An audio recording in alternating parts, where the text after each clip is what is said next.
아멘. 추운 날 새벽 기도에 나오시라고 수고하셨습니다. 하나님이 성령으로 감동하셔서 몸도 마음도 따뜻해지게 되시길 주의 이름으로 축원합니다. 할렐루야. 그런데 오늘 성경 말씀 내용은 진짜 마음이 따뜻해질는지 우리의 육신의 생각으로는 힘들고 어려운 말씀입니다.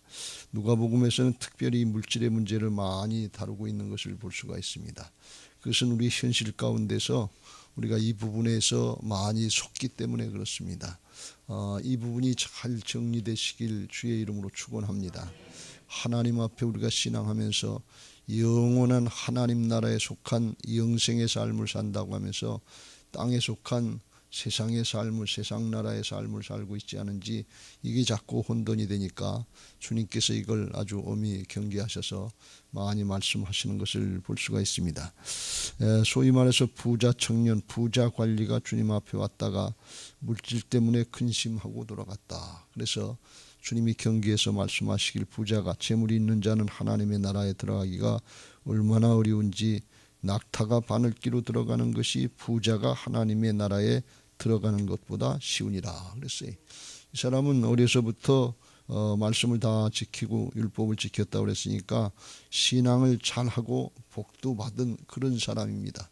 인정받고 칭찬받을 만한 그런 사람인데 그 마음속에 그런 것들이 채워져 있어도, 그런 것들이 갖춰져 있어도 허전한 게 있는 거예요. 그래서 예수님 찾아 나온 거예요. 그게 뭔가 하면 영생을 생각하게 된 거예요. 이게 은혜인 줄로 믿습니다. 세상의 대부분의 사람들은 영생을 생각하지 못해요. 세상의 걸 채우려고 하는 것이 신앙의 목적인 것처럼 신앙하는 사람들도 그렇게 신앙하는 사람들이 많아요. 근데 그 마음속에 중심에서 영생이 생각나고 영생을 바라볼 수 있는 그런 생각을 주셨다면 그건 하나님이 주신 특별한 은혜요 기회인 것을 믿으시기 바랍니다. 왜 그거 생각도 못하고 세상의 것에 찌들리다가 그거 바라보고 그거 가지고 신경이 하다가 그리고 인생 끝나는 게 보통이거든요. 세상 사람들은 당연히 그렇고 믿는 사람들도 그런데 이 사람에게 영생이 생각났다는 거. 이렇게 끝나면 인생이 얼마나 허무한가. 그것도 나이 많이 먹어서 죽을 때쯤 돼서 내 인생이 이게 뭔가, 그리고 솔로몬도 죽을 때쯤 돼서 그걸 깨닫고 헛되더다 그랬는데 젊어서 이걸, 젊은 나이에 부자가 됐는데 젊어서 이걸 깨달았다고 하는 것은 하나님의 특별한 은혜인 것을 믿으시기 바랍니다. 이게 괜히 그냥 어쩌다 그런 일이 일어나는 게 아니라 하나님이 깨우쳐 주시고 하나님 기회를 주시는 건데 그 기회를 잘 붙잡으시길 주의 이름으로 축원합니다. 하나님의 음성 그러는데 이게 그냥 하나님이 이 목사야 그리고 귀에다 들려줘야만 하나님의 음성이 아니라 성령께서 우리 안에 와 계시기 때문에 성령께서 우리의 마음속에 생각을 넣어주시는 것을 믿으시기 바랍니다. 사단도 방해하지만, 욕심을 통해서 사단도 방해하지만 성령을 통해서 하나님이 생각나게 하시는 거예요. 요한복음 14장 26절, 보혜사 곧 아버지께서 내 이름으로 보내실 성령, 그가 너희에게 모든 것을 가르치고 내가 너희에게 말한 모든 것을 생각나게 하시리라. 생각나게 하신다. 그때 이걸 성령을 무시해서 소멸하는 것처럼 그냥 무시하고 지나가는 사람이 있고 그걸 붙잡는 사람이 있어요. 이게 왜 그래 이런 생각이 나지? 하나님 왜 이런 생각을 주시지? 내 지금 현재 상태에서 어렵고 힘든데 왜 이런 말씀을 주시지? 그리고 그걸 붙잡고 성령이 역사하시는 걸 아는 사람들은 기도하는 거예요. 하나님 무슨 뜻입니까? 어떻게 해야 될까요? 그게 성령을 따르는 사람이. 근데 그냥 나하고 상관없는 것 같은 게, 이게 뭐 이런 생각이 나나? 그래서 그냥 쓱 무시하고 넘어가면 그 하나님을 무시하는 게.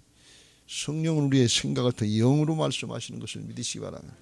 오늘 여기서 여러분이 말씀을 듣고 마음에 새긴 것들, 이게 결정적인 순간에 생각나는 거예요. 그럼 그때 그 말씀을 붙잡고 말씀을 따라 순종하면서 돌이키는 사람은, 말씀을 따라가는 사람은 영을 따르는 사람이 되는 거예요. 근데 여전히 그건 뭐 나하고 상관없는 일이다. 내 사정이 지금 그렇지 못하다. 그리고 자기 생각을 따르고 자기 사정을 따르는 사람은 육신을 따르는 거예요. 로마서 8장 5절과 6절에 영의 사람은 영의 생각을 따르고 육의 사람은 육신의 사람은 육의 생각을 따르는데 영의 생각은 생명과 평안이고 육신을 따르는 결과는 사망이다 그런 말씀이에요. 오늘 여기 본문에서는 예수님이 직접 음성을 이제 만났으니까 들려주셨는데 예수님의 음성을 들었잖아요. 너 한 가지 더 부족한 것이 있는데 내게 있는 것을 다 팔아 가난한 자에게 나눠주라. 그리하면 하늘에서 내게 보화가 있으리라. 그리고 와서 나를 따르라. 그랬더니 큰 부자이므로 이 말씀을 듣고 심히 근심하며 가더라. 주님의 말씀을 따르고 순종하지 않고 자기 생각을 따르는 거예요. 자기 사정을 따르는 거예요. 왜? 부담이 되니까. 그걸 다 양보하고 포기하기 힘드니까. 그러니까 따르지 않는 거예요. 이 직접 들은 거나 성경의 말씀은 직접 들은 거나 우리에게 말씀으로 영으로 생각으로 깨우치신 것이나 똑같아. 하나님은 영이신 것을 믿으시기 바랍니다. 지금도 살아계셔서 말씀으로 성령으로 함께 하시는 것을 믿으시기 바랍니다. 오늘 말씀 듣고 이게 지나가는 얘기 같으면 세상 나라 차원의 육신의 삶에서는 지나갈 수 있지만 하나님 나라의 영원한 생명의 차원에서는 그 말씀이 우리에게 나중에 심판의 기준이 돼요. 그래서 그 말씀 우리가 잘 새기고 따를 수 있게 되시길 주의 이름으로 축원합니다. 늘 강조합니다만 이 부자 청년이 지금 예수님이 돌아가신 지 한 2000년 지났잖아요. 그때 이걸 팔아가지고서 가난한 자들에게 나눠주고 그랬으면 나중에 19장에 삭개오 같은 사람이 나오는데 그랬으면 그것 가지고 하나님 나라의 생명의 구원의 역사에 얼마나 많이 잘 쓰임받을 수 있었겠어요. 그런데 그 짧은 인생 뭘 얼마나 더 잘 해먹고 더 잘 살았는지 그걸 얼마나 잘 선용했는지는 자세히 알 수 없습니다만 주님이 말씀하신 걸 보면 이 사람은 부자가 돼서 그걸 놓지 못하니까 구원받기가 힘들다 말이죠. 천국 가기가 힘들다 그래서 우리가 앞에서 살펴봤습니다. 누가복음 16장에 보면 19절 위에 한 부자가 자색 옷과 고운 베옷을 입고 날마다 호락게 즐기는데 그 대문 앞에 있는 나사로를 돌보지 않았다는 거예요. 상관도 하지 않았다는 거예요.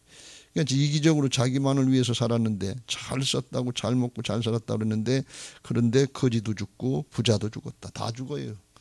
안 죽는 사람 없어요. 다 죽었는데 결과가 어떻게 되냐. 그는 부자는 음부에서 지옥 같은 음부에서 고통 중에 눈을 들어 멀리 하면 부자도 죽어서 장사돼 음부로 갔고 나사로는 죽어서 낙원으로 갔다. 천국으로 갔다. 그런 말씀이. 결과가 전혀 다르다 그런 말씀이. 여기 지난번에도 강조해서 말씀드렸지요. 아브라함이 너는 살았을 때 좋은 것을 받았고 나사로는 고난을 받았으니 이것을 기억하라. 이제 그는 여기서 위로를 받고 너는 괴로움을 받느니라. 영원토록 좋은 거 아니다 그런 말씀. 역전된다 그런 말씀이. 하나님 나라가 반드시 있다고 하는 사실과 그 나라는 여기서 우리가 어떻게 사느냐에 따라서 준비해야 된다는 사실을 꼭 명심하시길 주의 이름으로 축원합니다. 그걸 믿고 그걸 가르쳐주기 위해서 우리가 뭐 눈에 보입니까? 하나님 나라가 천국과 지옥 당신 천국 지옥 가봤어? 어떻게 그런 얘기를 해? 현실로 보면 그렇게 얘기할 수밖에 없잖아요. 그걸 증명해 주시기 위해서 예수님이 육신을 입고 이 땅에 오셔서 우리의 죄를 다 담당해 주시고 죽고 다시 부활하셔서 살아나셔서 죽음으로 끝나는 것이 아니라 영원한 하나님 나라가 있다. 영생이 있다는 걸 보증해 주신 것을 믿으시기 바랍니다. 그 말씀을 성령으로 우리가 들을 때 감동해 주시고 믿어지게 하시고 따라가게 하시고 성령께서 하시는 거예요. 예수님께서 하시는 거예요. 주님이 하시지 않으면 우리가 이걸 어떻게 믿을 수 있어요. 지금 당장 내 돈이 얼마나 아까운데 이게 목숨 걸다시피 하고 본 돈인데 어떻게 이걸 양보할 수 있겠어요. 이건 있을 수 없는 일이에요. 거짓 같은 얘기예요. 그런데 그걸 하시기 위해서 주님이 죽고 사셔서 성령으로 다시 오셔서 우리와 함께 하시는 하나님 나라의 복음의 역사가 있는 것을 믿으시기 바랍니다. 그래서 이걸 믿고 따를 때 그때 영원한 하나님 나라가 있다 말이죠.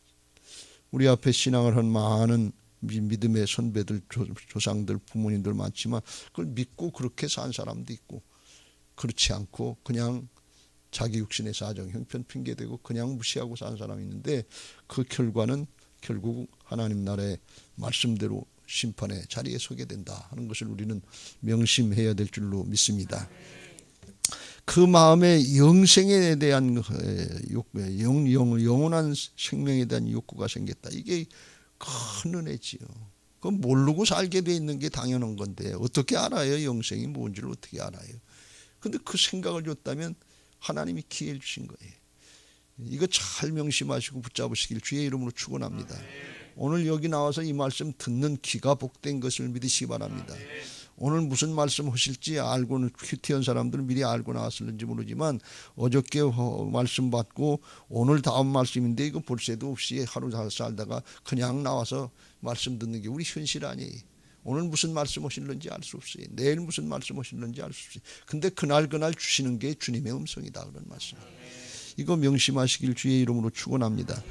그 전에 제가 그런 말씀 드린 적이 있어요. 신앙 허브 사역을 하면서 교회에서 같이 신앙하면서 무슨 봉사할 일이 눈에 보이고 또 뭐 헌신할 일이 눈에 보이면 가끔 그런 생각, 누가 정수기 좀 사놨으면 좋겠다. 그 전에 그런 얘기를 누가 해요. 어떤 권사님이 제자 훈련하다 그런 얘기를 하길래 그래서 제가 그랬어요. 권사님, 그 권사님 보러 하라는 얘기예요. 왜 권사님한테 그게 생각이 나겠어요. 자기는 안 하고 남을 하나님이 기회를 주셨는데 그걸 누가 했으면 좋겠다. 나는 그런 게 아니에요. 하나님이 기회를 주셔서 나한테 하라고 하는 것인 것을 깨닫고 하면 그게 음성이고 그게 자기를 쳐서 복종시키는 순종이요 축복인 것을 믿으시기 바랍니다. 그런데 불행하게도 이 후자 청년은 물질 때문에 돈 때문에 그걸 하지 못했다 그랬어요. 그걸 순종하라는데 부자의 힘으로 말씀을 들었는데 듣고 심히 근심하면서 불순종의 길로 갔다 그런 말씀이. 하나님을 사랑하느냐 물질을 사랑하느냐 뭘 가지고 판단되느냐 말씀을 순종하느냐 안 하느냐 여기 갈려있는 것을 믿으시기 바랍니다. 물질이고 건강이고 시간이고 세상의 명예고 인기고 다 마찬가지인데 하나님의 말씀을 순종하는 사람은 그게 하나님을 사랑하는 것이고 내 계명을 가지고 따르는 자라야 나를 사랑하는 자니 요한복음 14장 21절에 것처럼 순종하는 사람이고 물질 때문에 명예 때문에 권력 때문에 건강 때문에 자식 때문에 뭐 때문에 하나님의 말씀에 순종이 안 되면 그걸 더 사랑하는 거예요. 주님도 사랑하시길 주의 이름으로 축원합니다. 우리 하나님을 사랑합니까? 주님 예수님을 사랑합니까? 그러면 네 그러는데 현실적으로 구체적으로 진짜 상황에서 주님을 따르는지 말씀을 따르는지 내 현실 육신의 사정 형편을 따르는지 생각해 보면 그렇지 않을 때가 너무 많다 말이죠. 그거 오늘 잘 깨달으시길 주의 이름으로 축원합니다. 이걸 순종하라고 주님께서 말씀하신 이유는 22절 예수께서 이 말을 들으시고 이르시되 내게 아직도 한 가지 부족한 것이 있으니 내게 있는 것을 다 팔아 가난한 자들에게 나눠주라. 그리하면 하늘에서 내게 보화가 있으리라. 그리고 와서 나를 왜 그러냐 다 뺏고 빈털털이 되고 그냥 빨가벗겨서 내쫓으려고 하는 게 아니고 진짜 좋은 거 영원한 거 진짜 내 거 영원토록 되는 거 하늘의 보화를 주시겠다는 거예요. 이 하늘의 보화를 발견하고 이게 믿어지는 신앙하시길 주의 이름으로 축원합니다. 땅의 것이 아니고 영원한 것으로 보화를 주시는데 마태복음 13장 44절 이게 믿어지는 사람이 하나님 나라의 영원한 생명의 삶을 사는 천국 백성들이에요. 천국은 마치 밭에 감춘 보화와 같으니 사람이 이를 발견한 후 숨겨두고 기뻐하며 돌아가서 자기의 소유를 다 팔아 그 밭을 사느니라. 그 밭에 보화가 감춰 있는 걸 깨닫고 자기 모든 소유를 다 팔아서 그래서 그 밭을 산다. 왜? 거기 보화가 있으니까, 보물이 있으니까. 이 보화를 발견한 사람은 자기 모든 소유를 팔아서 보화를 사는 것을 믿으시기 바랍니다. 보화를 왜 사요? 가치가 있으니까. 그만한 가치가 있는 걸 아니까 살지. 그렇지 않으면 그걸 왜 바꾸겠냐 그런 얘기. 여러분 이 부자 청년이요 큰 부자임으로 이 말씀을 듣고 심히 근심하며 갔더라. 왜 근심했을까요? 왜 심히 근심했을까요? 영생이 좋은 줄 아는 거예요. 영생이 어떤 건지를 아는 거예요. 그런데 순종이 안 되는 거예요. 육신을 이기지 못해. 가치가 없다. 아유 그런 게 어디 있어. 그러면 그냥 썩 무시하고 갔겠죠. 왜 근심을 하겠어요? 무슨 뚱딴지 같은 소리를 해. 미친 것 같은 무슨 영생이 있고 내 재산을 다 팔고 어떻게 이걸 하라고 그래. 무시하고 갔을 거 아니에요. 근데 속에 근심이 됐다는 건 뭔가 하면 그 가치를 아는 거예요. 그런데 순종이 안 되는 거예요. 그런데 기쁨으로 순종이 안 되는 거예요. 근데 천국 백성은 어떤 사람이냐? 하늘에 속한 사람은 보화를 발견한 밭에 감춘 보화를과 같으니 사람이 이를 발견한 후 숨겨두고 기뻐하며 돌아가서 자기의 소유를 다 팔아 그 밭을 사느니. 기뻐하면서 순종할 수 있는 사람이 영생을 얻은 자는 거듭난 사람들인 것을 믿으시기 바랍니다. 땅에 속한 자의 마음이 아니에요. 하늘에 속한 자의 마음이. 이게 예수님이 우리에게 주시려고 하는 기쁨이 이런 기쁨들인 것을 믿으시기 바랍니다.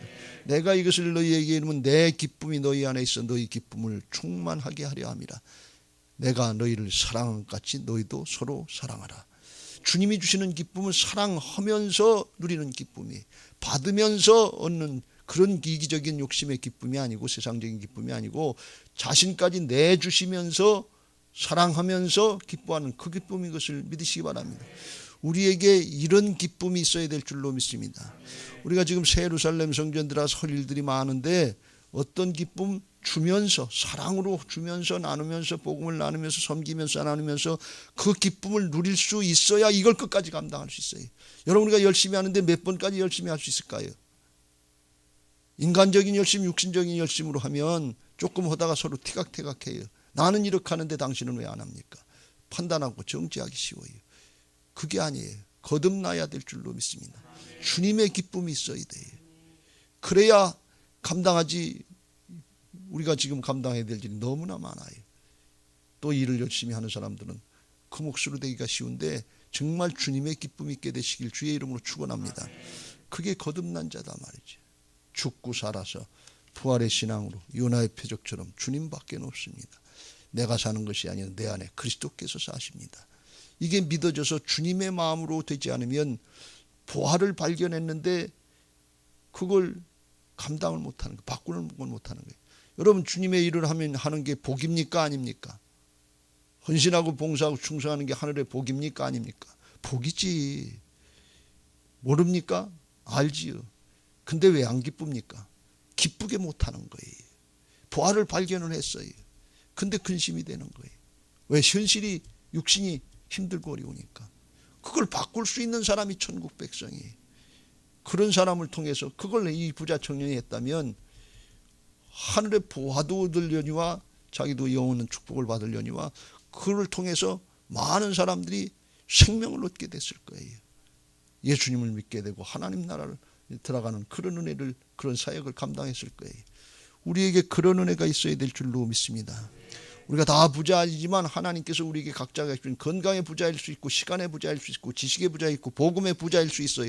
그거 나눠주라 그런 말씀이에요.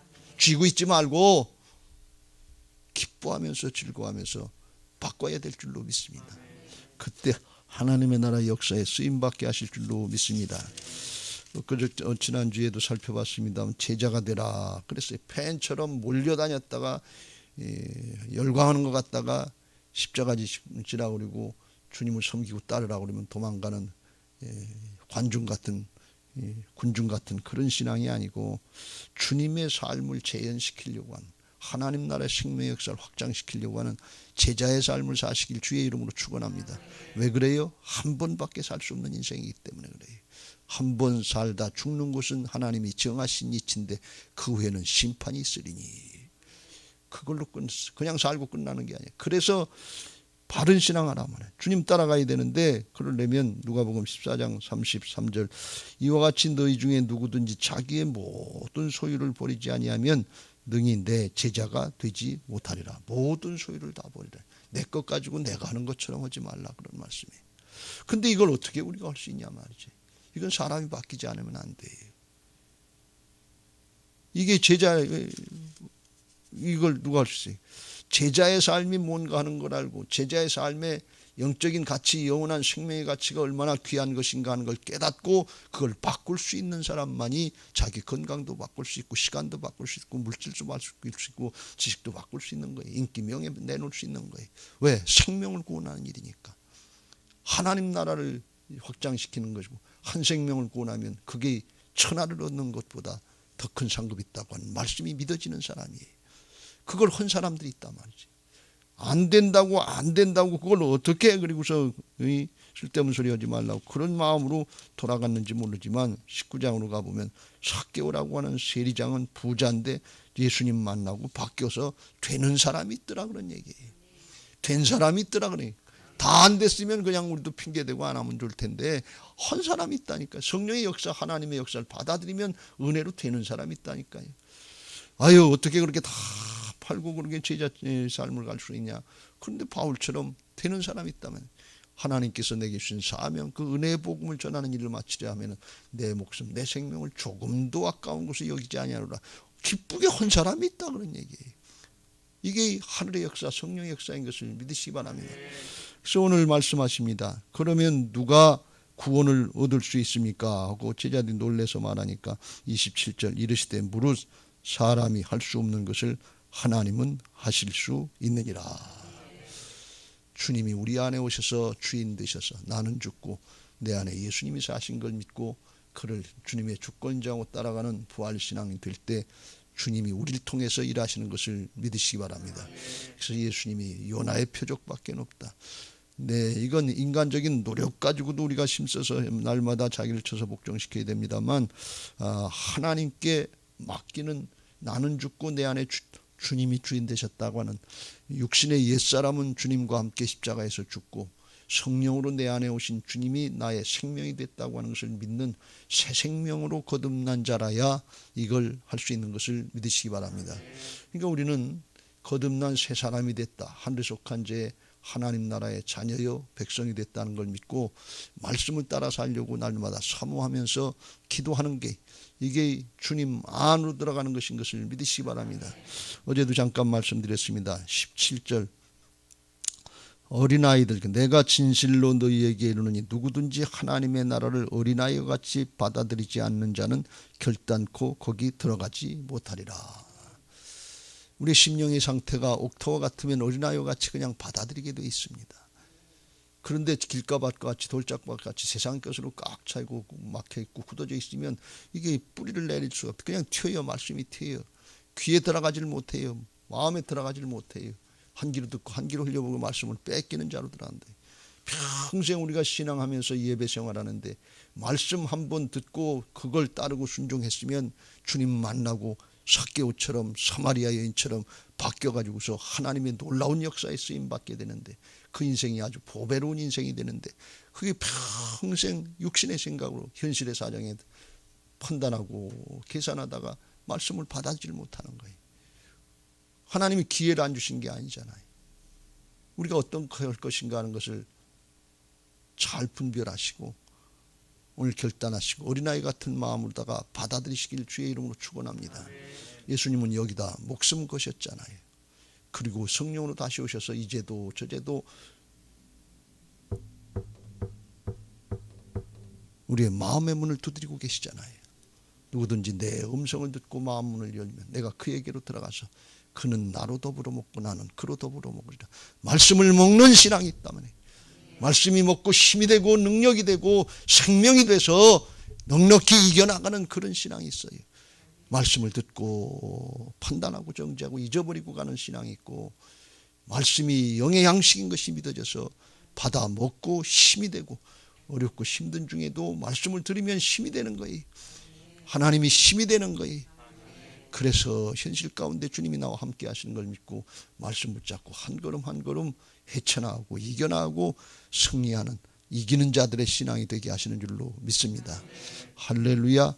오늘 그런 은혜들이 있게 되시길 주의 이름으로 축원합니다. 우리 각자 각자의 사정 형편은 다를 수 있습니다. 그러나 전체적으로 볼 때 마지막 때가 다가오면 다가올수록 이 물질의 문제에 아주 예민하고 여기 많은 사람들이 속게 된다고 주님이 이미 17장에서 말씀하셨어요. 마지막 때 주님이 인자가 임할 때 롯의 때, 노아의 때 사람들처럼 먹고 마시고 시집가고 장가고 사고 팔고 육신에 살 걱정만 하다가 주님 오실 준비를, 하나님 나라에 갈 준비를 못한다고 그랬어요. 거기에 속지 말고 하나님의 말씀이 진리인 것을 믿고 주님 받아드시길 주의 이름으로 축원합니다. 요한복음 14장 6절, 내가 길이요 진리요 생명이니 나로 말미암지 않고는 아버지께로 올 자가 없느니라. 예수님을 통해서만, 말씀을 통해서만 우리가 하나님께로 나갈 수 있는 것을 믿으시기 바랍니다. 오늘도 말씀을 받아들이고 영원한 부활을 발견한 자들로서 현실은 어렵고 힘들지만 영으로 깨어서 하나님 나라의 역사를 순종하면서 기뻐서 즐거워서 신앙하고 사역하면서 천국의 부활을 발견한 복된 신앙들 되시길 예수님의 이름으로 축원합니다. 할렐루야.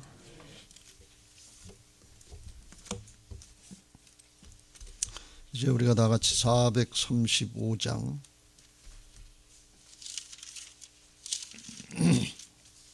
찬송하시고 기도하실 텐데 기도 제목 같이 읽고